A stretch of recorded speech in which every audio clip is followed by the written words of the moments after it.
The bass thrummed through my chest like a second heartbeat, vibrating the soles of my worn sneakers against the sticky bar floor. I'd been on my feet for 7 hours straight, and the ache had spread from my heels to my lower back, settling there like an old friend I'd learned to ignore. The dim, amber lighting of the velvet room cast everything in shades of gold and shadow. Expensive enough to feel exclusive, dark enough to hide secrets. I wiped down the mahogany counter for what felt like the 100th time tonight. The sharp scent of lemon cleaner mixing with top-shelf whiskey and designer perfume. Another vodka tonic, a businessman slurred at me, his third tie of the evening, metaphorically speaking. They all blurred together after a while, these men in their tailored suits and loosened collars, trying to impress women who cost more per hour than I made in a week. I nodded, reaching for the bottle, when Marcus caught my eye from the other end of the bar. Marcus was harmless, a regular who came in every Thursday, always ordering the same craft beer, always leaving a decent tip. He had kind eyes, the sort that crinkled at the corners when he smiled, and a self-deprecating humor that made the endless shift feel slightly less suffocating. Tonight he was attempting to fold a cocktail napkin into some sort of origami crane, failing spectacularly. "I think you just made an accordion," I called over, unable to suppress a grin. "It's abstract art," he protested, holding up the mangled paper with mock pride. "You wouldn't understand my vision," I laughed. Actually laughed, the sound surprising even myself. It had been weeks since anything felt genuinely funny, since the weight of overdue rent and my mother's medical bills hadn't pressed down on my chest like a physical thing. For just a moment, the knot between my shoulder blades loosened. "That's the worst swan I've ever seen," I teased, measuring vodka into a glass. "Swan? This is clearly a dragon." The laugh bubbled up again, lighter this time, and I shook my head as I added tonic and lime. The simple exchange felt like oxygen after holding my breath underwater. Marcus wasn't trying to impress me or get something from me. He was just there, uncomplicated, safe. I slid the businessman his drink and returned to Marcus, leaning against the bar with my elbows on the wood. A dragon with wings that looked like... The temperature in the room dropped. I felt it before I understood it. A shift in the air. A sudden thickness that made my next breath catch in my throat. The conversations around us didn't stop exactly, but they muted, as if someone had turned down the volume on the entire world. My skin prickled with awareness. Every nerve suddenly alert to a presence I couldn't yet see. The crowd near the entrance parted, not obviously. Not like they were shoved aside, but they moved nonetheless. A subtle rearrangement of bodies that created a clear path through the Friday night crush. My fingers tightened on the edge of the bar, though I didn't know why. Some instinct, perhaps. Some animal part of my brain recognizing a predator before my conscious mind caught up. Then I saw him. He moved through the velvet room like he owned it. Which, I would later learn, he did. Everything about him commanded attention without demanding it. The charcoal suit that probably cost more than my entire year's salary, cut so precisely it seemed painted onto his frame. Dark hair styled with deliberate casualness, the kind of perfection that required effort to look effortless. But it was his face that made my breath stall. Sharp cheekbones, a jaw that could have been carved from marble, and eyes so dark they appeared black in the bar's amber glow. He was young, maybe 30 at most, but he carried himself with the authority of someone much older, someone dangerous. 2 men flanked him, thick-necked and alert, their eyes constantly scanning the room. They wore suits too, but theirs were clearly functional, designed to hide whatever they carried beneath. Security. The kind that didn't ask questions, just acted. The stranger's gaze swept across the bar with clinical precision, cataloging every face, every exit, every potential threat. This wasn't someone who enjoyed nightlife. This was someone conducting business, always calculating, always 3 steps ahead. And then his eyes found mine. The impact was physical. My stomach dropped, my pulse kicked into a gallop, and every instinct screamed at me to look away. But I couldn't. His gaze held mine with an intensity that felt like a hand around my throat. Not squeezing, just there, present, inescapable. He was beautiful in the way a blade was beautiful. Elegant, precise, and absolutely lethal. His attention shifted slightly, moving past me to Marcus, who was still holding his paper dragon, oblivious to the shift in atmosphere. The stranger's jaw tightened almost imperceptibly, a muscle jumping beneath that flawless skin. His eyes, God, those eyes, narrowed just a fraction. Then he was moving toward us. Each step was measured, purposeful. The crowd continued to part without seeming to notice they were doing it. His security followed at a respectful distance, close enough to intervene, far enough to give the illusion of privacy. The scent reached me before he did, bergamot and cedar, expensive and masculine, undercut with something darker, gunpowder maybe, or just danger itself if danger had a smell. My hands were suddenly trembling. I pressed them flat against the bar, trying to steady myself, trying to understand why every cell in my body was screaming at me to run. He stopped directly in front of me, barely 3 feet of mahogany separating us. Up close, he was even more devastating. A kind of beauty that felt almost cruel in its perfection. A small scar cut through his left eyebrow, the only imperfection, and somehow it made him more attractive, more real, more terrifying. "Why are you smiling at him?" His voice was quiet, dangerously quiet, the kind of quiet that made you lean in to hear, that demanded attention without raising in volume. It rolled over me like smoke, cultured and smooth, with just a hint of an accent I couldn't place. Italian, maybe, or simply the result of private schools and old money.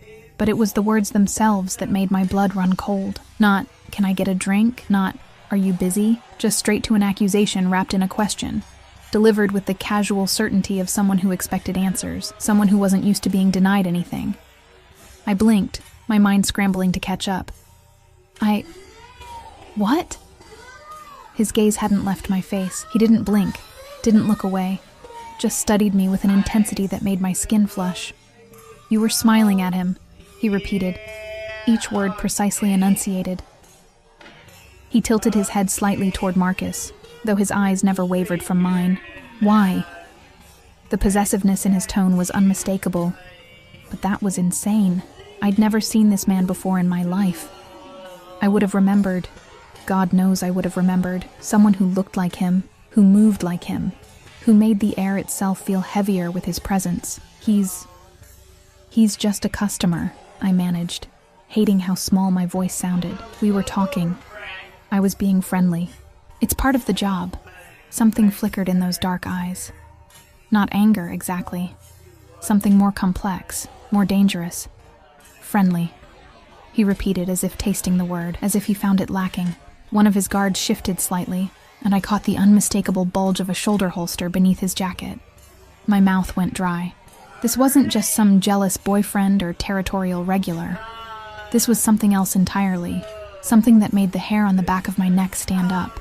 "Look, I don't know what you think," I started, trying to inject some strength into my voice, trying to pretend I wasn't terrified.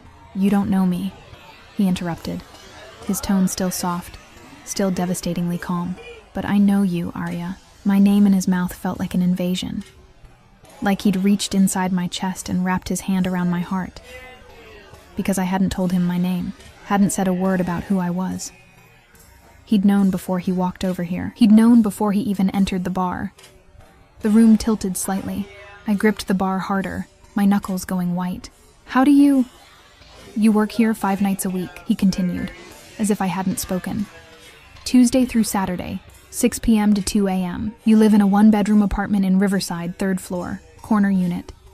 Your mother is in Mercy General, room 4-12, stage 3. The treatments aren't working as well as they'd hoped." Each word was a hammer blow, each detail a violation. He knew things he shouldn't know, things he had no right to know, things that proved this wasn't a chance encounter or a case of mistaken identity. This was intentional, calculated, planned. "You take the bus because your car died 6 months ago and you can't afford to fix it," he went on, his voice never rising, never losing that terrible calm. "You're 3 months behind on rent. Your landlord is threatening eviction. You eat 1 meal a day, usually whatever the kitchen here throws away at closing. You haven't bought yourself anything new in over a year." Tears burned behind my eyes, but I refused to let them fall. Refused to give him the satisfaction of seeing how completely he'd stripped me bare with nothing but words. "Why?" I whispered. "Why do you know these things?" For the first time, something like emotion crossed his face. Not quite a smile. Not quite satisfaction. Something hungrier. Because you're mine to know, he said simply. The certainty in those words made my stomach drop.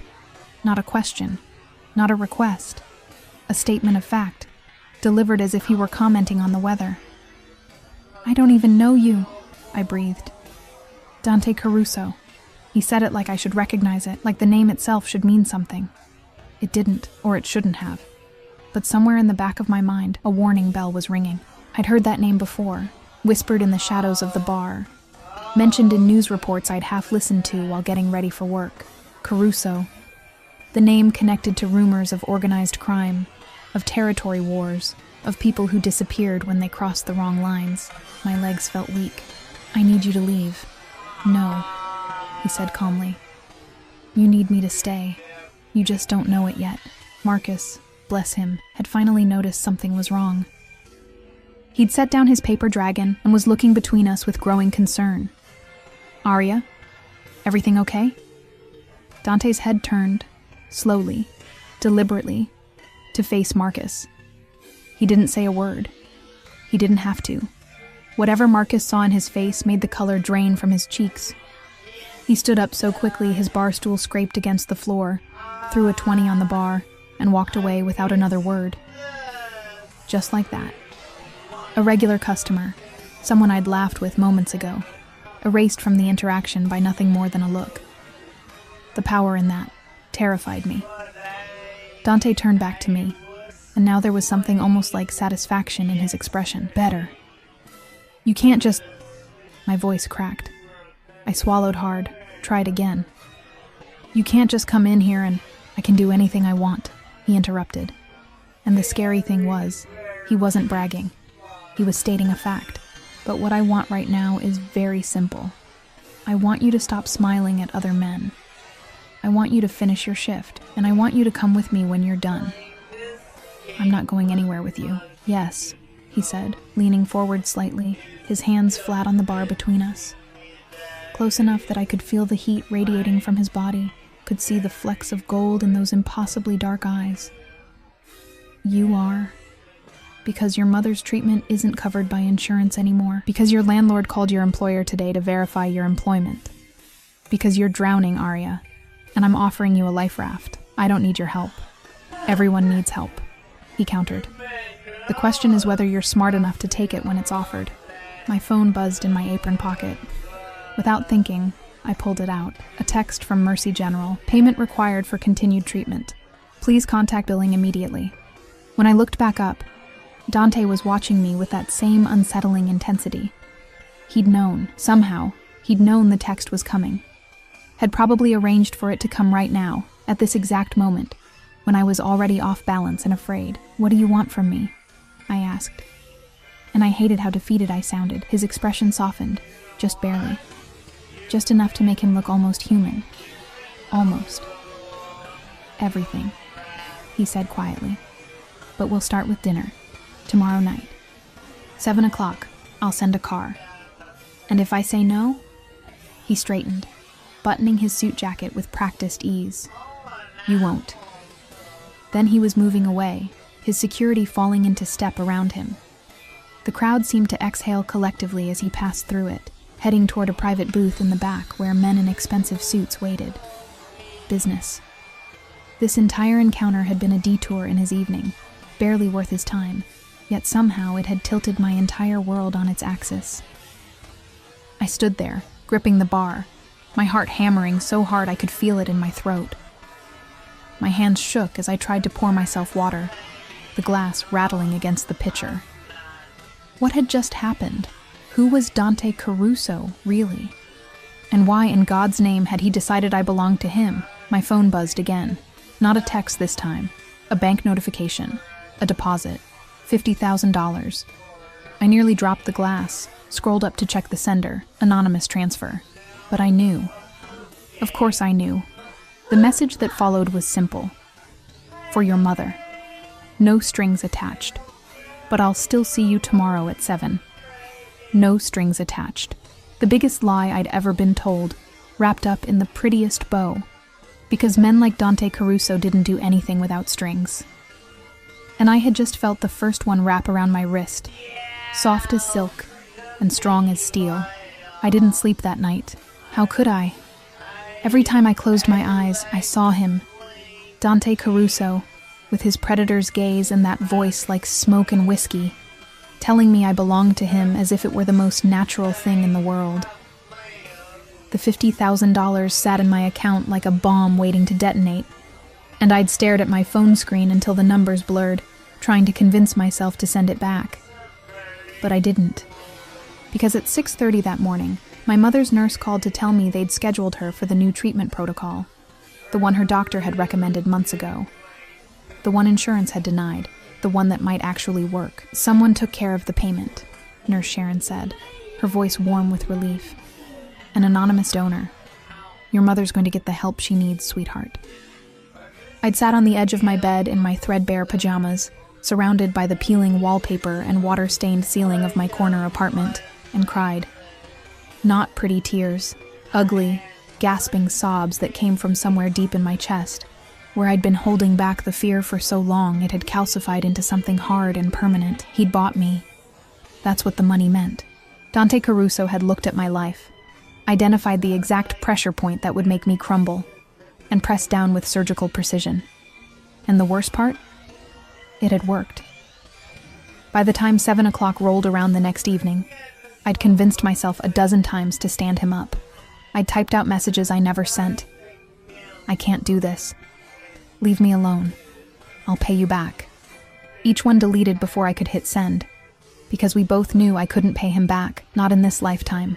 Not in 10 lifetimes. I stood in front of my closet, if you could call the small alcove with a tension rod a closet, and stared at my meager options.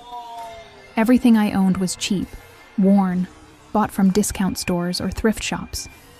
Nothing appropriate for wherever Dante Caruso planned to take me. Nothing that wouldn't immediately broadcast exactly how far beneath him I was on the social ladder. Finally, I settled on a simple black dress I'd bought for my mother's church fundraiser 2 years ago. It was plain, modest. The fabric slightly pilled at the seams, but it was the best I had. I paired it with my only heels, black pumps with a scuff on the left toe I'd tried to cover with a Sharpie, and stared at my reflection in the bathroom mirror. I looked terrified. My green eyes were too wide, my face too pale beneath the minimal makeup I'd applied with shaking hands. I'd left my dark hair down, hoping it would hide how much my hands trembled when I tried to style it. The girl staring back at me looked exactly like what she was. A woman in over her head, about to walk willingly into a trap she didn't understand. The knock on my door came at precisely 7 o'clock. My heart lurched into my throat. I'd expected a text, maybe a honk from the street below. Not this. Not someone at my door, in my space, in the last place that felt like mine. I opened it slowly, keeping the chain lock engaged. The man on the other side wasn't Dante. He was one of the security guards from the bar, the taller one, with salt and pepper hair and a face that had seen things I probably didn't want to imagine. He stood with military posture, his hands clasped in front of him, patient and professional. "Miss Arya," he said, his voice surprisingly gentle. "Mr. Caruso sent me to escort you. I'm Marco. I can meet him wherever, Mr. Caruso doesn't allow his guest to navigate the city alone after dark," Marco interrupted smoothly, as if he'd given this speech before. "For your safety, please, take your time. I'll wait." His guests. The phrasing made my stomach twist. How many women had Marco escorted to Dante? How many had stood where I was standing, feeling this same mixture of dread and inevitability? I grabbed my purse, a Target clearance find from 3 years ago, and stepped into the hallway, locking the door behind me with fingers that wouldn't quite steady. Marco moved ahead of me down the stairs, checking each landing before allowing me to continue. It should have felt ridiculous, this level of security for someone like me in my rundown building. Instead, it felt ominous. The car waiting at the curb made my breath catch. It was a black Mercedes S-Class, sleek and gleaming under the streetlights, tinted windows reflecting the shabby neighborhood back at itself like a dark mirror. Marco opened the rear door, and I hesitated for just a moment. One last chance to run, to choose differently, before the memory of my mother's medical bills pushed me forward. The interior smelled like leather and money. Soft ambient lighting illuminated cream-colored seats that looked like they'd never been sat on. A privacy screen separated me from the driver, and I was grateful for it.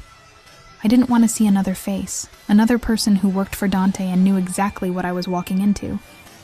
We drove through the city in silence.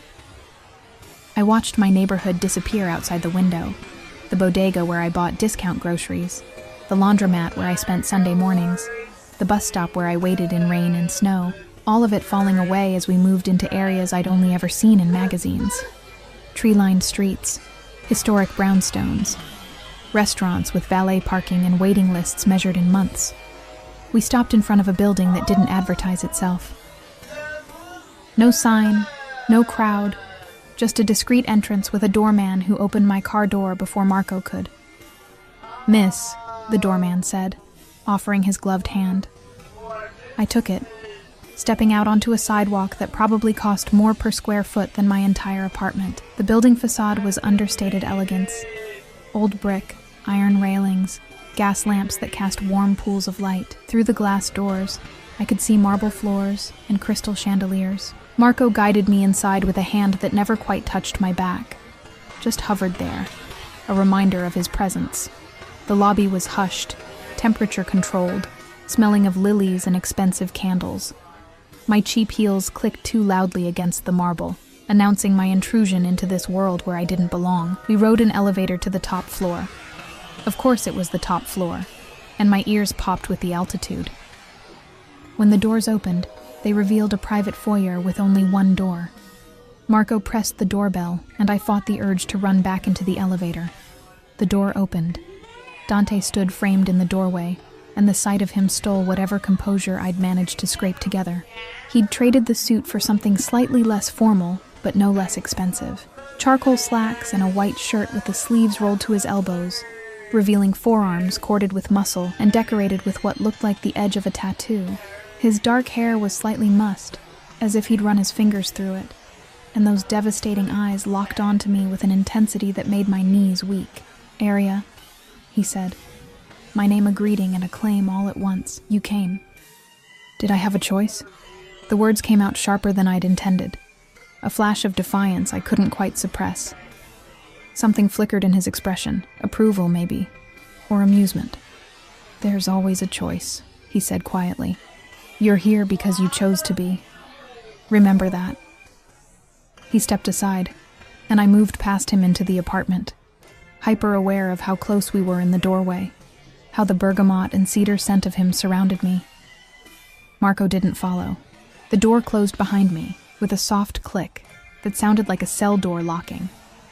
The apartment was exactly what I'd expected, and somehow more. Floor-to-ceiling windows overlooked the glittering city, the view worth more than most people earned in a lifetime. The interior was all clean lines and expensive minimalism. Dark wood, leather furniture, art on the walls that I suspected wasn't reproduction. Everything perfect, everything controlled, like him. "Would you like something to drink?" Dante asked, moving toward a bar cart that probably held liquor older than I was. "Wine? Something stronger?" "Water is fine." I didn't trust myself with alcohol. Didn't trust what I might say or do if I let my guard down even a fraction. He poured water into crystal glasses. Even that felt like a statement, and handed one to me. Our fingers brushed in the exchange, and I jerked back as if burned. He noticed, of course. Those dark eyes noticed everything. "You're afraid of me," he observed. Not a question. Shouldn't I be? Probably. He took a sip of his own water, watching me over the rim of the glass. "But you're here anyway. That takes courage. That takes desperation," I corrected, my voice steadier than I felt. "There's a difference." "Is there?" He moved toward the windows, and I found myself following, drawn into his orbit like a moon around a planet. Most courageous acts are born from desperation. The soldier who runs into fire to save his comrade. The mother who lifts a car off her child. You, accepting help from a stranger because someone you love needs you to be brave. "You're not helping me," I said, joining him at the window but keeping careful distance between us. "You're buying me. Let's not pretend this is altruism." His reflection in the glass smiled. Actually smiled.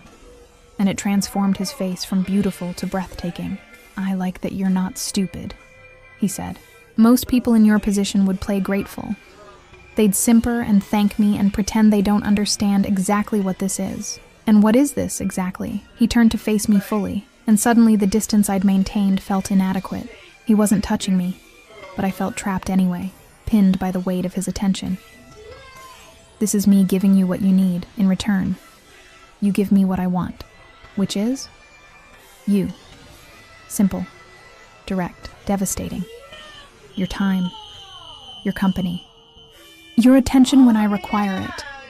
Nothing you're not willing to give, Arya. I'm not a monster." "No?"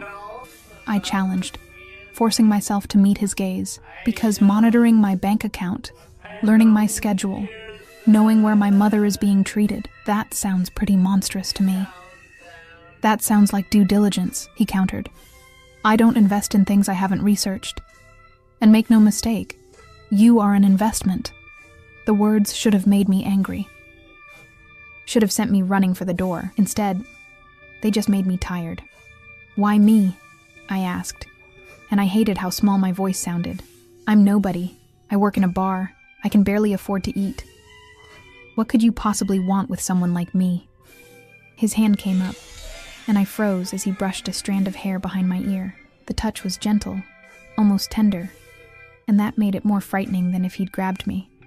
"You remind me of someone," he said quietly. "Someone I couldn't save. Someone who deserved better than the hand life dealt her. I'm not your redemption project." "No," he agreed, "you're not. But maybe you're my second chance." A timer went off in another room. The kitchen, I assumed. Dante's expression shifted, the vulnerability I'd glimpsed vanishing behind that controlled mask. "Dinner is ready. Come." It wasn't a request.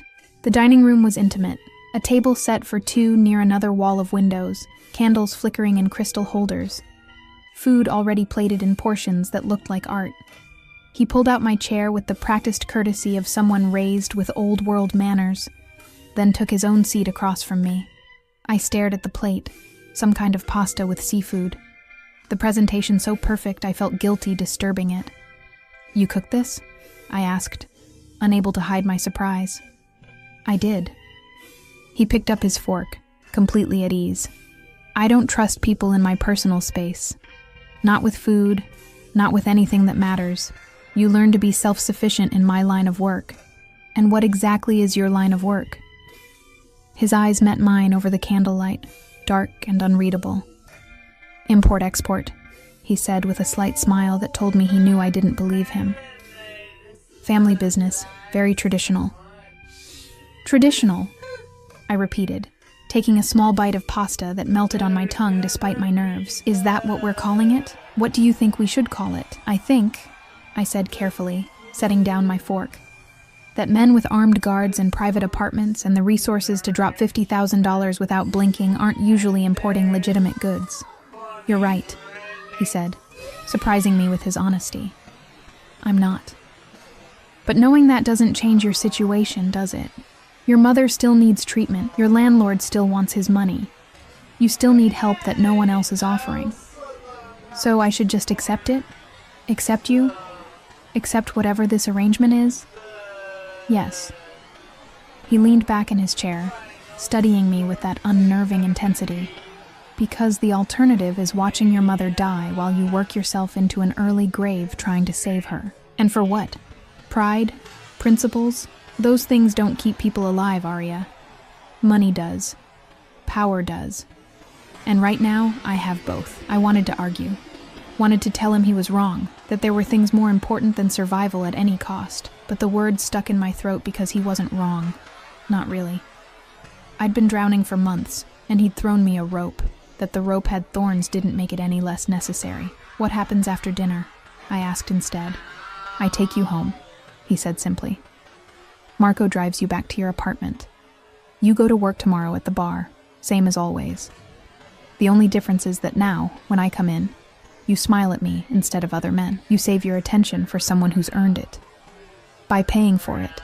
By caring enough to pay for it," he corrected. "There's a difference."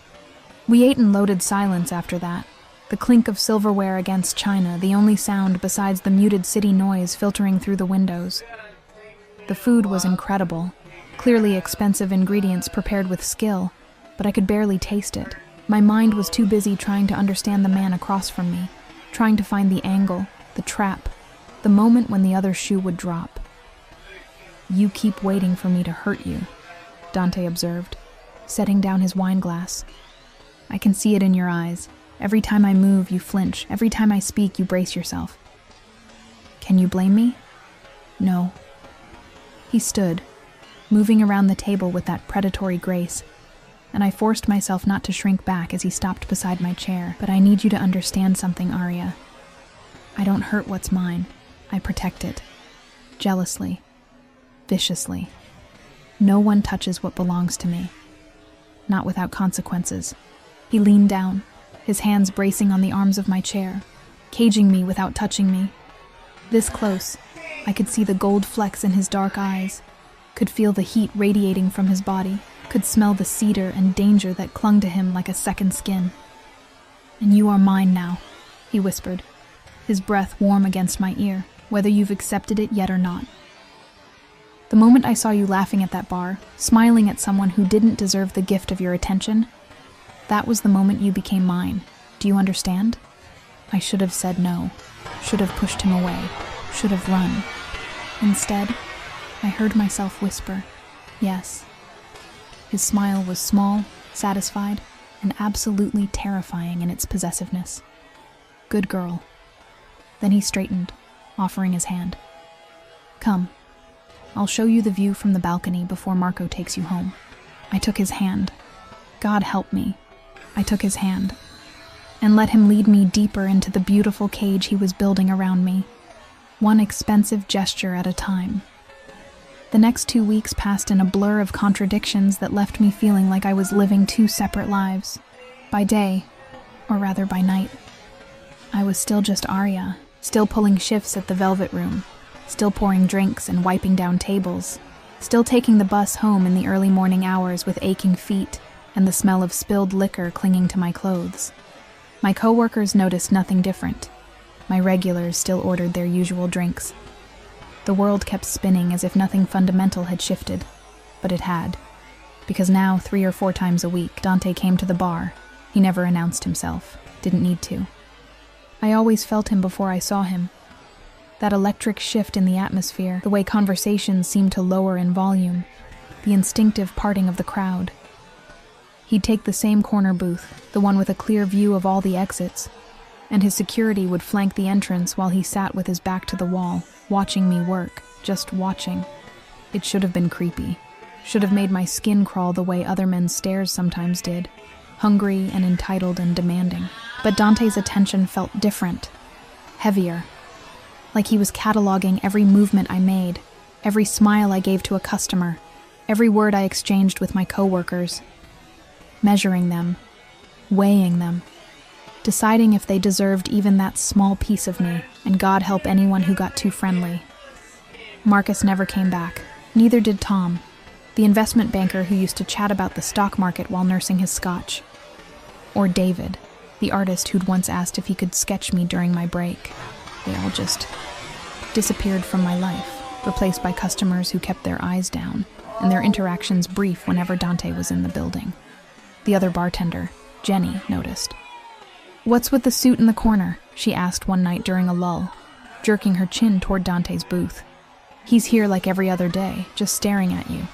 Should I call someone?" "No," I said quickly. Too quickly. It's fine. He's harmless." The lie tasted bitter on my tongue. Dante Caruso was many things, but harmless wasn't one of them. Jenny raised an eyebrow but didn't push. "Well, if he's bothering you, say the word. Tony's got a bat under the register." I almost laughed at the image of our 50-year-old manager going up against Dante and his security team with a baseball bat. Almost. Instead, I just nodded and went back to mixing drinks, hyper-aware of those dark eyes tracking my every move from across the room. The pattern was always the same. Dante would arrive, claim his booth, and sit in silence for an hour or two. He never ordered more than a single glass of whiskey that he barely touched, never spoke to anyone except his security, who would occasionally lean in to whisper reports that made his jaw tighten or his eyes narrow. Business, I assumed. The kind that happened in shadows and ended with people disappearing. Then, at some point during my shift, his phone would light up. He'd glance at it, stand, and leave without a word, without looking back, as if I was just another piece of furniture he was keeping an eye on. It drove me crazy, because on the nights he didn't come to the bar, Marco would appear at my apartment at precisely 8 o'clock with an invitation I couldn't refuse. "Mr. Caruso requests your company for dinner." Those evenings were different, intimate, dangerous in ways that had nothing to do with guns or security teams. Dante would cook. Always something elaborate, always perfectly executed. We'd eat at that same table overlooking the city, candles flickering between us, and he'd ask me questions. Not the shallow getting-to-know-you questions of a first date, but deeper things. What did I dream about? What made me laugh? What was my earliest memory? What would I do if money wasn't an object? And somehow, impossibly, I'd answer him. Maybe it was the wine. He always poured expensive bottles I'd never tasted before, rich and smooth and dangerously easy to drink. Maybe it was the isolation of that apartment high above the city, where the real world felt very far away. Or maybe it was just the intensity of his attention, the way he listened like every word I said mattered, like he was memorizing me the same way he'd memorized my schedule, and my debts and my fears. He told me things too, small things, carefully chosen.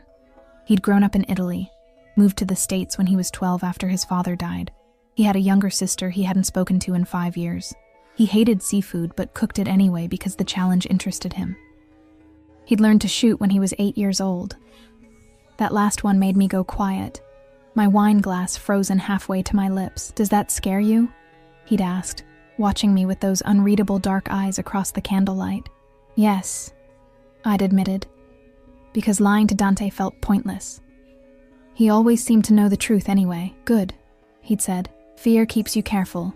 Careful keeps you alive." But despite the fear, or maybe because of it, I found myself looking forward to those dinners. Found myself checking the time at work, wondering if Marco would be waiting when I got home. Found myself disappointed on the nights my apartment stayed silent. That scared me more than anything Dante had told me about himself. It was a Thursday night, 2.5 weeks since our first dinner, when everything changed again. The bar was packed, some corporate event letting out early and flooding the velvet room with suits and expense accounts. I was 3 deep at the bar, barely keeping up with drink orders, when I felt it, that familiar shift in the air that meant Dante had arrived. I glanced up, catching sight of him moving through the crowd toward his usual booth, but tonight was different. Tonight, he wasn't alone. The woman with him was stunning, model tall with legs that went on forever, poured into a red dress that probably cost more than my car used to. Platinum blonde hair fell in perfect waves down her back, and even from across the room, I could see the glitter of diamonds at her throat and wrists. She moved with the confidence of someone who'd never doubted her place in the world, her manicured hand resting possessively on Dante's arm. Something sharp and ugly twisted in my chest. Jealousy. Hot and immediate and absolutely ridiculous because I had no claim on Dante Caruso. No right to feel anything about who he brought to bars or what he did with his time when I wasn't around. He'd bought my compliance with his money, not my affection, not my heart. But watching her lean in to whisper something in his ear, watching him nod and guide her into the booth with his hand on the small of her back, it felt like swallowing glass. "Aria, I need 3 martinis and a whiskey sour," Jenny called, snapping me back to reality. I forced myself to focus on the drinks, on the mechanics of measuring and pouring and shaking. Don't look at his booth. Don't wonder who she is. Don't care. But I did look. Couldn't help it. The woman, whoever she was, sat close to Dante, her body angled toward his, her laugh carrying over the ambient noise. Beautiful and sophisticated, and perfectly suited to a man who wore power like a second skin. Everything I wasn't. Everything I could never be, even if I wanted to. Dante's security team looked relaxed, which told me she wasn't a threat. Someone known, someone approved, someone who belonged in his world in ways I never would. I turned back to the bar, my hands shaking slightly as I garnished the martinis. "You okay?" Jenny asked. touching my shoulder. "You look like you've seen a ghost." "Fine," I managed, "just tired." The lie sat heavy on my tongue, but I pasted on a smile and delivered the drinks, then threw myself into serving the surge of customers with a focus that bordered on desperation. Anything to keep from looking at that booth. Anything to ignore the sick feeling in my stomach. An hour passed. The crowd started to thin. I'd almost convinced myself I could make it through the night without falling apart when I felt someone approach the bar.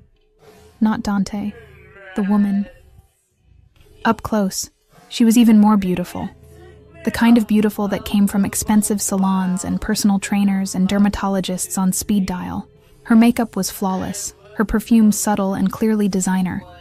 And when she smiled at me, it didn't reach her cold blue eyes. "Vodka cranberry," she said, her voice smooth and cultured. "Top shelf." I nodded, reaching for the bottle with hands that I willed to stay steady. As I poured, I felt her watching me with the same calculating attention Dante often used. Measuring, assessing. "So you're Arya," she said. And it wasn't a question. My stomach dropped. "I'm sorry. Do I know you? Not yet. But Dante's told me about you." She accepted the drink I slid across the bar, taking a delicate sip. "I'm Isabel, Dante's fiancée." The word hit me like a physical blow. Fiancé. Of course he had a fiancée. Men like Dante Caruso didn't stay single.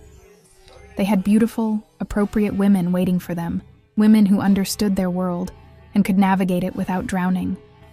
"Congratulations," I heard myself say, the word hollow. Isabel's smile sharpened. "He didn't tell you about me, did he? Typical. Dante hates complications." She leaned forward, her voice dropping to a conspiratorial whisper that felt more like a threat. "But let me make something very clear, darling. Whatever arrangement you have with him, whatever money he's given you, whatever promises he's made, it ends. Tonight. Walk away while you still can." "I don't know what you're talking about," I said. But the words came out weak, unconvincing. "Don't play stupid. It's beneath both of us." She set down her drink, diamonds catching the light. "Dante has a habit of collecting strays. Pretty broken things he thinks he can fix, but they never last, sweetheart. He gets bored, moves on, and then where are you? Alone, with nothing but memories of what it felt like to have his attention for a little while." Each word was a carefully aimed dart, hitting marks I hadn't known were vulnerable. Because she was right. Everything she said was right. I was temporary, disposable, a project he'd abandon once the novelty wore off.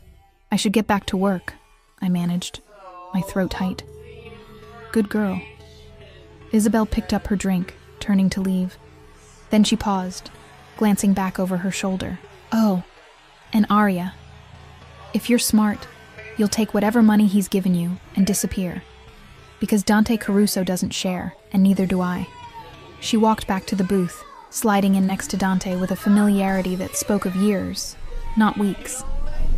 He said something I couldn't hear, and she laughed, pressing a kiss to his cheek that left a red lipstick mark on his skin. He didn't wipe it away. I turned back to the bar, my vision blurring with tears I refused to let fall. Not here. Not where people could see. Not where he could see. The rest of my shift passed in a haze. I mixed drinks mechanically, smiled when appropriate, counted down the minutes until I could escape. Dante and Isabel stayed for another hour, then left together, her hand in his as they walked past the bar without a glance in my direction, as if I didn't exist, as if I'd never existed. When my shift finally ended at 2 a.m., I gathered my things with numb fingers and headed for the employee exit. The alley behind the bar was dark and smelled like garbage and rain, but it was blessedly empty. Or I thought it was. "Arya." I spun around, my heart leaping into my throat. Dante stood at the mouth of the alley, alone, his suit jacket unbuttoned and his hands in his pockets. The security team was nowhere in sight. Just him, backlit by the street lamps, his face half in shadow. "What are you doing here?" I asked, and I hated that my voice shook. "Waiting for you." He moved closer, and I backed up instinctively until my shoulders hit the brick wall. "You've been crying." "I haven't. Don't lie to me." He was close now, close enough that I could see the tension in his jaw, the something dangerous flickering in his dark eyes. "Isabel talked to you. What did she say?" "The truth." The words came out bitter. "That I'm temporary, that you have a fiancé, that I should take the money and run before you get bored and throw me away like all the other broken things you've collected." His expression went absolutely still, deadly still. "And you believed her." "Why shouldn't I demanded, emotion finally breaking through my numbness. "You never mentioned a fiancé, Dante. You show up at my job, you cook me dinner, you act like you own me, but you never said you belonged to someone else. So yes, I believed her. Because at least she was honest about what this is." "You want honesty?" His hand came up, palm flat against the wall beside my head, caging me in. "Isabel is a political arrangement. Our families have been planning that engagement since we were children. It means nothing. She means nothing. Then why is she here?" "Because she heard about you," he said, his voice dropping to that dangerous quiet that made my pulse race. "Because she's threatened by you in ways she's never been threatened by anyone else. Because you, Aria, with your cheap dress and your honest eyes and your stubborn pride, you matter more to me in 2 weeks than she has in 20 years. I shook my head, not trusting myself to speak. "I told her tonight that the engagement is over," Dante continued, his free hand coming up to cup my face with surprising gentleness. "I told her I won't marry her. I won't marry anyone except the woman I choose. And I choose you. You can't—" "I can," he interrupted. "I can do whatever I want. That's what power is, Aria, the ability to choose your own path, regardless of what anyone else says you should do." "I'm not marrying you," I whispered, even as my body betrayed me by leaning into his touch. "I don't even know you." "Then let me help you know me." His thumb brushed across my cheekbone, catching a tear I hadn't realized had fallen. "Let me show you that this, you and me, this is real. Not an arrangement, not a transaction. Real." "Nothing about this is real," I said. But the words lacked conviction. His smile was small, almost sad. "Then why are you crying, Aria? Why do you care who I'm with if this means nothing to you?" I didn't have an answer. Couldn't admit the truth, that somewhere between his possessive jealousy and his carefully cooked dinners, I'd started to fall. Started to care about a man who terrified me, who controlled me, who'd bought his way into my life and refused to leave. "Come home with me tonight," he murmured, his forehead resting against mine. "Not for dinner, not for show, just come home. Be with me. Let me prove this is more than you think it is." Every rational part of my brain screamed at me to say no, to walk away, to remember that men like Dante Caruso didn't fall in love with girls like me. They consumed them and moved on. But standing there in that alley, with his hands gentle on my face and his breath warm against my lips, I couldn't remember why rationality mattered. "Okay," I whispered. And just like that, I stepped willingly into the fire. The penthouse was different at 3 a.m, quieter somehow, more intimate.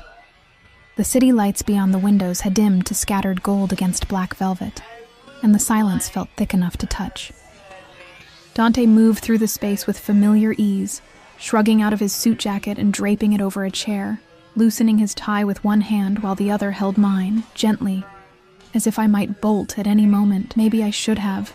Instead, I stood in his living room, still wearing my bar clothes that smelled like spilled liquor and stranger's cologne, feeling more out of place than ever in this world of marble and leather and floor-to-ceiling windows. "Are you hungry?" Dante asked, heading toward the kitchen. "I could make something." "At 3 a.m?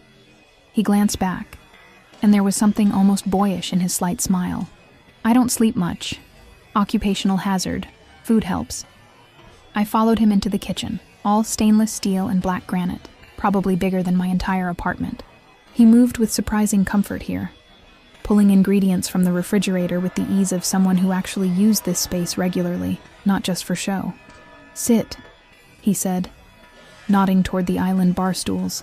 I did, watching as he cracked eggs into a bowl, whisked them with practiced efficiency, added cream and herbs I couldn't name. His movements were precise, controlled, the same way everything about him was controlled. Even his rolled-up sleeves revealed forearms that were all lean muscle and tension, the edge of that tattoo I'd glimpsed before. Something dark and elaborate that disappeared beneath the fabric. "What is it?" I asked, nodding toward the ink. "The tattoo." He paused, glancing down at his arm as if he'd forgotten it was there. "Family crest. Everyone in the Caruso line gets it when they turn 18, a reminder of who we are, what we're bound to. Sounds more like a brand than a reminder."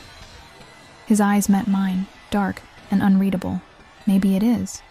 Does that bother you?" "I don't know yet," I admitted.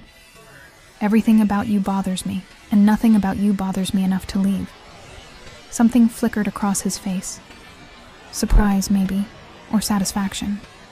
He returned to the eggs, pouring them into a heated pan where butter sizzled and popped. "You're more honest than most people I know. It's refreshing. Dangerous, but refreshing." "Dangerous how?"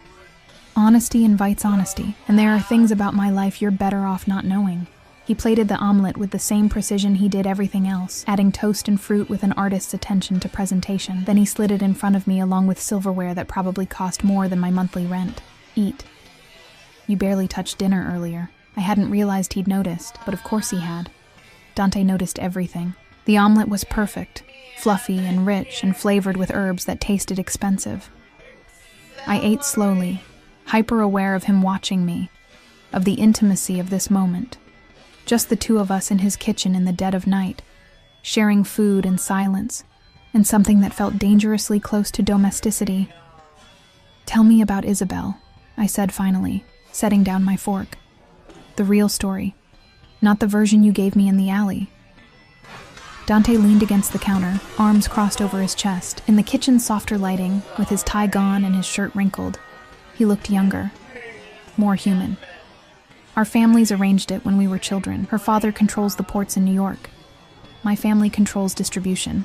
A marriage would unite territories, eliminate competition, make both families stronger. But you don't love her. I don't even like her," he said bluntly. "Isabel is ambitious, calculating, and cruel when it suits her. She wants the Caruso name and the power that comes with it. She doesn't want me. Not really." "And your family? They're okay with you breaking the engagement?" His laugh was short, humorless. "My family doesn't get a vote, not anymore. When my father died, I inherited everything. The business, the responsibility, the burden of all the choices he made before I was old enough to understand them. I've spent the last 8 years cleaning up his mistakes, rebuilding what he nearly destroyed. I've earned the right to make my own decisions. Even if those decisions start a war, even then." He moved closer, bracing his hands on either side of me on the counter, caging me in without quite touching. "But it won't come to that. Isabel's father is a businessman first.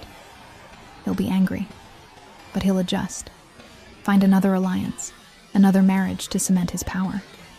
That's how this world works. Sounds lonely. It is." His voice dropped, intimate and raw. "Until it isn't. Until you find someone who looks at you and doesn't see the power or the money or the name. Someone who sees just you." My breath caught. "I barely know you, Dante. How can I see you when you won't let me?" "Then ask." His eyes searched mine, intense and almost desperate. "Ask me anything. I'll tell you the truth. All of it. No more games." It was an offering I hadn't expected. A vulnerability that felt more dangerous than any weapon.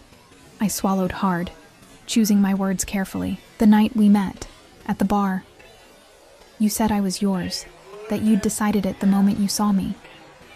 Why?"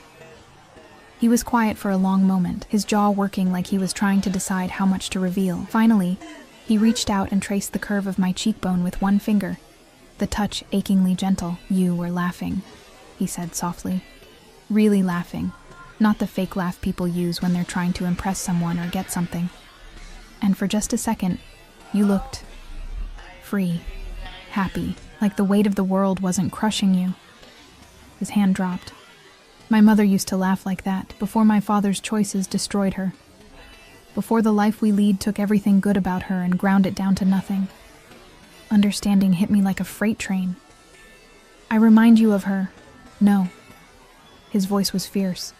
You remind me of what she could have been if someone had protected her, if someone had seen what was happening and stepped in before it was too late. He exhaled slowly. I was 8 years old when she died, suicide, though the family called it an accident. I found her. I was the one who... He stopped, his throat working. I reached out instinctively, covering his hand with mine. You don't have to. I want to. He turned his hand over, lacing our fingers together. I need you to understand. I'm not a good man, Arya. I've done things that would make you run screaming if you knew the details. But I protect what's mine, obsessively, violently, because I know what happens when you don't. When you let the world take and take until there's nothing left. Tears burned behind my eyes. For him. For his mother. For the child who'd found her and had been shaped by that trauma into the dangerous man standing in front of me. I'm not her, I whispered. I'm not going to break, Dante. Everyone breaks eventually. His free hand came up to cut my face. But maybe, if I'm careful enough, if I give you everything you need, you won't break the way she did. Maybe I can do it right this time. I'm not a second chance, I said, even as I leaned into his touch.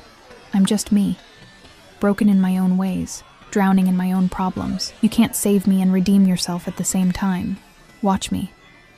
Then he was kissing me, not gentle, not careful, like a man drowning and I was air. His mouth claimed mine with a hunger that stole my breath, one hand tangling in my hair while the other pulled me closer, eliminating the space between us. I gasped against his lips, and he took advantage, deepening the kiss until I couldn't think, couldn't breathe, could only feel. This was dangerous, reckless. Everything I'd sworn I wouldn't do. I kissed him back anyway. My hands found his shoulders, his neck, threading through his dark hair and pulling him closer even though there was no closer to get. He tasted like mint and whiskey, and something uniquely him, and I wanted more. Wanted everything he was offering and everything he wasn't. When we finally broke apart, both breathing hard, his forehead rested against mine. Stay, he murmured. Tonight, just sleep. Nothing else. Just stay with me. I should have said no. Should have called a car, gone back to my shabby apartment, put distance between myself and this man who was rapidly becoming my entire world. Okay, I whispered instead. He led me to his bedroom, all dark wood and soft lighting, and a bed that looked like it could sleep 5 people comfortably. He disappeared into what I assumed was a closet and returned with a t-shirt, soft and worn, offering it to me without a word. I changed in the bathroom, splashing water on my face and staring at my reflection. My lips were swollen from his kiss. My eyes were too bright, fever bright, like I was coming down with something. Maybe I was. Maybe Dante Caruso was a virus in my bloodstream, and I was too far gone to fight the infection. When I emerged, he was already in bed, wearing just sleep pants, the covers pulled back in invitation. I climbed in beside him, hyper-aware of his proximity, of the heat radiating from his body, of how small I felt in this massive bed. Come here, he said quietly. I moved closer, and his arm came around me, pulling me against his chest. I could hear his heartbeat, strong and steady, feel the rise and fall of his breathing. He smelled like cedar and safety, which was insane because nothing about Dante Caruso was safe. Tell me something true, I whispered into the darkness, something you've never told anyone else. His hand stroked slowly through my hair, the gesture soothing and intimate. I'm terrified of losing you, he admitted, which is insane because I barely know you. But the thought of you walking away, of choosing someone else, of smiling at another man the way you smiled at that idiot at the bar, it makes me want to burn the world down. That's not healthy. I never claimed to be healthy. His arms tightened around me. But I'm yours, Arya. Completely. Possibly irreversibly. And I need you to decide if you can live with that. I was quiet for a long time, listening to his heartbeat, feeling the steady rhythm of his breathing. I don't know if I can, I finally said. But I don't know if I can walk away either. Then don't. His lips pressed against my hair. Stay? Figure it out as we go. Let me take care of you while you decide. That's not fair. You're bribing me with security and money and... love, he interrupted quietly. I'm bribing you with love. Maybe it's twisted and possessive and not what you deserve. But it's real, Arya. More real than anything I've ever felt. My chest felt too tight. You can't love me. You don't even know me. I know enough.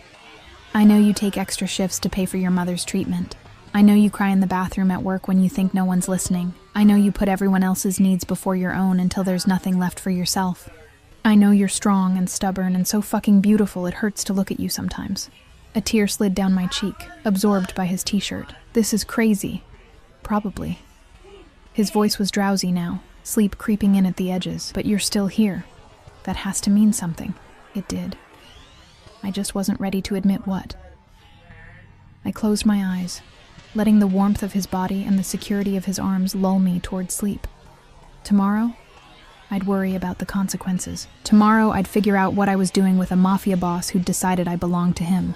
Tomorrow, I'd deal with reality. Tonight, I let myself have this.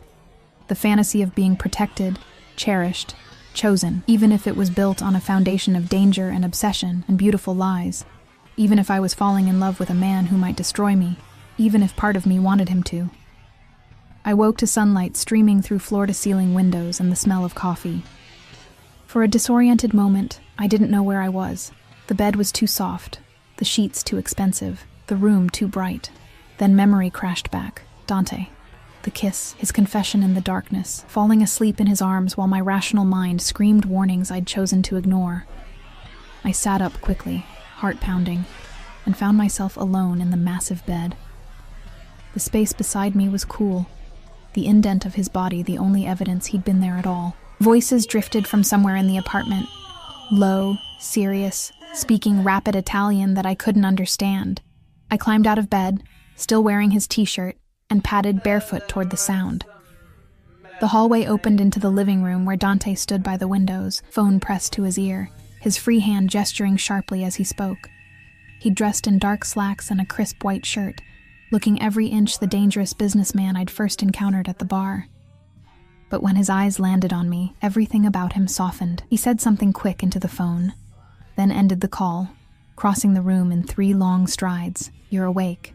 I was about to check on you. What time is it? Almost 11. His hand came up to brush a strand of hair from my face, the gesture so natural it made my chest ache. I let you sleep. You needed it. 11. I'd slept for 8 hours straight, the longest stretch in months. No nightmares about medical bills or eviction notices. No waking in a panic at every unfamiliar sound. Just rest. I made coffee, Dante said, guiding me toward the kitchen. And I had breakfast delivered. I wasn't sure what you liked, so I ordered everything. He wasn't exaggerating. The kitchen island was covered with food. Pastries, fruit, eggs, bacon, waffles, yogurt, enough to feed a small army. The casual excess of it should have bothered me. Instead, I found myself fighting back tears at the simple thoughtfulness of the gesture. This is too much, I managed. Nothing is too much for you. He poured coffee into an elegant mug, added cream without asking how I took it, because of course he already knew, and handed it to me. Eat. Then we need to talk. Those 4 words sent dread spiraling through my stomach. About what? About keeping you safe. His expression was serious now. The softness replaced by something harder, more dangerous. Isabel told her father about us last night. Antonio Rossini isn't happy about the broken engagement. I set down the coffee, my hands suddenly shaking. What does that mean? It means he might try to use you to get to me, to force my hand or punish me for the disrespect. Dante's jaw tightened. I won't let that happen, but it requires changes, precautions. What kind of precautions? He moved to the counter, retrieving a folder I hadn't noticed before. First, you're moving out of your apartment. Today. I've already had your belongings packed and moved to a secure location, a property I own in a better neighborhood. 2 bedrooms, if that makes you feel better.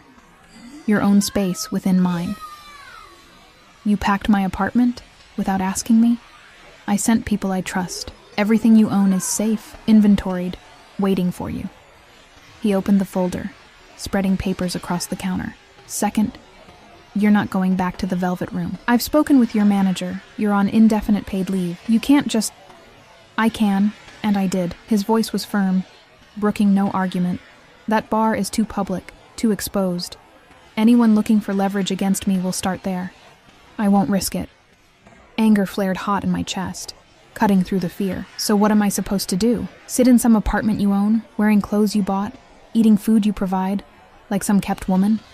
You're supposed to stay alive, he shot back, his control finally cracking. You're supposed to let me protect you from the consequences of choosing me. Because that's what this is, Arya. You stayed last night. You kissed me back. You chose this, chose us. And now I need to keep you safe from what that choice means. I didn't choose to be a prisoner. You're not a prisoner. He closed the distance between us, his hands framing my face with surprising gentleness, despite the intensity in his eyes. You can leave any time you want, walk out that door, go back to your old life, forget this ever happened. I won't stop you. But if you stay, if you choose to be with me, then you accept my protection, all of it. Because I cannot lose you. I won't survive it. The rawness in his voice undid me. This wasn't about control, not really. It was about a man who'd watched his mother die, who'd spent his whole life unable to save the people he loved, now desperate to protect the one person who'd made him feel something real. What about my mother? I asked quietly. Her treatments. If I'm in hiding, already handled. I've arranged private care, the best doctors, a suite at Mercy General that's monitored 24/7 by my security. No one gets near her without clearance. He pulled papers from the folder. And this. I had my lawyers draw it up this morning. I looked down at the documents, legal papers, dense with text I could barely understand. But certain words jumped out. Beneficiary, trust fund, medical expenses, full coverage. What is this? Insurance, Dante said simply. If something happens to me, your mother's care continues. The trust is in your name, untouchable by anyone else. Whether you stay with me or not, she's taken care of. For life. My vision blurred with tears. Why would you do this? Because I love you. He said it so simply, like it was the most obvious thing in the world. Because you deserve to make your choice based on what you want, not what you need. Because I need you to know that keeping you is about wanting you, not trapping you. I stared at him. This beautiful, dangerous man who'd upended my entire life in a matter of weeks, who'd bought his way into my world and refused to leave, who was now offering me everything I needed while claiming it was a gift, not a cage. I'm scared, I whispered. Good. Fear keeps you careful. He echoed his words from weeks ago, but now they carried different weight. Be scared. Be angry. Be whatever you need to be. Just be it with me. Let me love you while you figure out if you can love me back. I already do. The admission fell from my lips before I could stop it. That's what terrifies me. I love you and I barely know you, and everything about this is wrong and dangerous, and he kissed me, swallowing the rest of my words. This kiss was different from last night's desperate hunger. This was a promise, a claim, a vow sealed with the press of lips and the thunder of our heartbeats. When he pulled back, his forehead rested against mine. Then we figure it out together, one day at a time. You learn who I really am. I learn how to be what you need. We build something real out of this insane beginning. What if your world destroys us? Then we burn together. His smile was small, almost sad. But I'd rather burn with you than live safely without you. The next 3 months were a study in contradictions. Dante kept his word. The apartment he'd moved me into was beautiful. A 2-bedroom in a secure building with a doorman and cameras and enough space that I never felt trapped. My mother's care improved dramatically with the private suite and specialized treatments, and I visited her every day under Marco's watchful protection. But more than that, Dante let me in. He taught me to cook the elaborate meals he'd been making, standing behind me in the kitchen with his hands guiding mine, his patience endless when I made mistakes. He showed me the legitimate parts of his business, the import company that actually did import things, the real estate holdings, the investments that had nothing to do with the darker parts of his world. And slowly, carefully, he showed me the dark parts too. Not the violence, He kept that carefully separate, handled through people I never met, in places I never saw. But he told me the truth about his family's history, about the choices his father had made that Dante was still paying for, about the territory wars and the political alliances and the constant balancing act of maintaining power while trying to build something better. "I'm not my father," he told me one night, as we sat on the balcony of his penthouse, the city glittering below us. "I don't deal in drugs. I don't traffic people. I've been trying for 8 years to clean up what he left behind, to turn this family into something that can survive in the light. Can it?" I asked. "Can you ever really leave this life?" "I don't know," he admitted, "but I'm trying. For you. For the future I want with you." We had fights. Terrible, explosive arguments about his possessiveness, about the guards that followed me everywhere, about the fact that he'd eliminated every male friend I'd ever had from my life without apology. He was jealous, controlling, and utterly unrepentant about it. But he also listened. When I told him I needed space to breathe, he gave it. When I said the constant security made me feel like a prisoner, he scaled it back to 1 guard instead of 3. When I cried about missing the independence of my old life, he set up a bank account in my name and taught me how to invest, how to build my own security that didn't depend on him. "If you ever want to leave," he said, showing me the account statements, "you can. You'll never be trapped by money again." It was the most loving cage I'd ever experienced.